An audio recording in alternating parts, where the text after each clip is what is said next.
যুক্তরাজ্যের east London মসজিদ আগামী ৫ বছরের জন্য সেবার পরিধি বৃদ্ধি ও আর্থিক স্বয়ংসম্পূর্ণতা অর্জনে একটি সমন্বিত পরিকল্পনা ঘোষণা করেছে। বাংলা মিডিয়ার সাংবাদিকদের সম্মানে আয়োজিত এক ইফতার মাহফিলে এ ঘোষণা দেন মসজিদ কমিটির নেতৃবৃন্দ। অনুষ্ঠানে বক্তব্য রাখেন মসজিদের chairman doctor Abdul Hai Murshed, secretary Sirajul Islam Hira এবং সিইও জুনায়েদ আহমদ। রমজানের তাৎপর্য তুলে ধরেন প্রধান ইমাম ও খতিব শেখ আব্দুল কাইয়ুম। আর উপস্থিত ছিলেন ট্রাস্টি মোহাম্মদ আব্দুল মালিক। অনুষ্ঠানে পবিত্র কুরআন তেলাওয়াত করেন মিশর থেকে আগত তারাবি ইমাম হাফিজ মুইতাজ আল ঘানাম।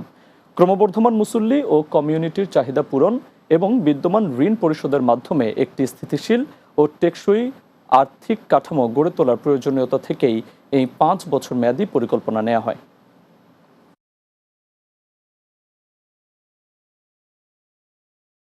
ইস্ট লন্ডন মসজিদের যে সম্প্রসারণ কাজ ছিল তা সম্পূর্ণভাবে সমাপ্ত হয়েছে। বর্তমানে আমাদের 5টা প্রায়োরিটি, হোমলেস, কোনো খাদ্য নাই, বসন নাই, ওনাদেরকে সাহায্য সহযোগিতা করার জন্য এই মসজিদ থেকে অনেক সার্ভিস দেওয়া হয়। এগুলো আরো আমরা উন্নত মানের করার চেষ্টা করতেছি। Next 5-year strategy is about serving the community and making a positive impact, working in partnership with other organizations and the community.